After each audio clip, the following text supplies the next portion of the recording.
First one, obviously, hypothesis. Start with a hypothesis, right? And all that means is start asking questions. Look at your results. Look at your metrics. Look at go into GA and go, oh, this is really good, but that's a bit weird. There's an anomaly there. I wonder why that is, right? Start just being curious and really, really delve into the data, and you're going to find anomalies. You're going to find things that's going to stimulate your mind to say, I wonder why. They're your hypotheses, right? So start with that. Identify straight away what your success metric is. Doesn't mean that you're not measuring the others. You are. You will definitely, because again, you want to be looking for anomalies. You might end up finding out, which again, we've done on numerous occasions. You might end up finding that the open rate, the click rate, the conversion rate, they're all great for, they're the winners for variant B. But you find out that average order value with variant A is actually higher than variant B. That now is going to turn into a new hypothesis, and we're going to be testing to understand why, because we actually want the average order value to be increased with the value with the variant B version as well, right? So we're going to start looking at that. So identify your success metric. Record your results. Now, this is another thing. We tend to just leave them within the system itself, and we don't have them for future reference. We don't have them necessarily recorded, and we're not necessarily recording the right things. We don't necessarily write down the hypotheses. We don't write down the conclusion. Therefore, we don't also write down the recommendation. The whole idea is this now is going to become, a valuable document for teams in the future.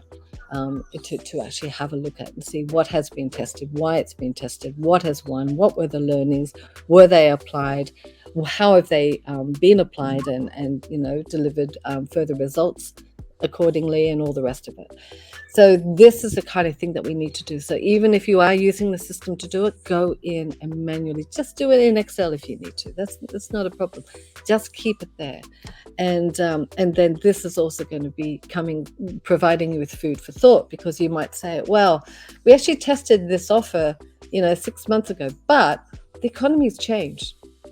Or there's a new prime minister or president or something like this, and there's something happened. I wonder if, and then you might say, okay, so we tested it 6 months ago. We wouldn't normally test it within 6 months because it was an offer one. It was pretty distinct, but we're going to test this one. So you can go in and test that again if you've got, good reason like that to do that. What else is there? And then, of course, like I said, so you're writing down your conclusions. What you're going to do with those conclusions is you're going to share them with your other teams, right? So your social media teams, PPC, landing page teams, your website teams, all the rest of it. You're sharing this information and saying, hey, listen, we did this. And, we think that it could be relevant for you. It might be a good place for you to start testing. So it's kind of like we do the basic testing or the initial testing, and then you give it to them over at this point, and they can keep on refining if they want to. Or else they can just take it and say, run with it, and actually then find out actually it's delivering better results.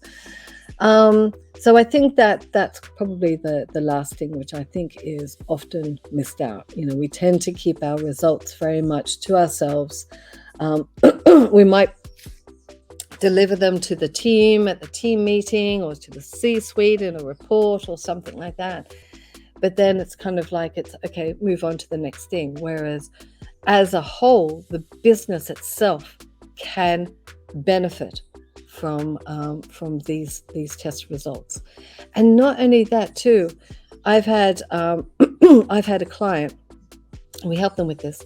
I've had a client where we've actually gone in and done all of these tests, created a business case, and put it towards, and then also shared some of the results with some of the other teams, put the results in, and then we ended up being able to get more budget for the email team, because they decided that what's going to happen is email is going to be like the crux of the email of the testing program, and then it's going to, because it's very cheap and economical and everything like that, and then we can go and further enhance and improve those results within different channels.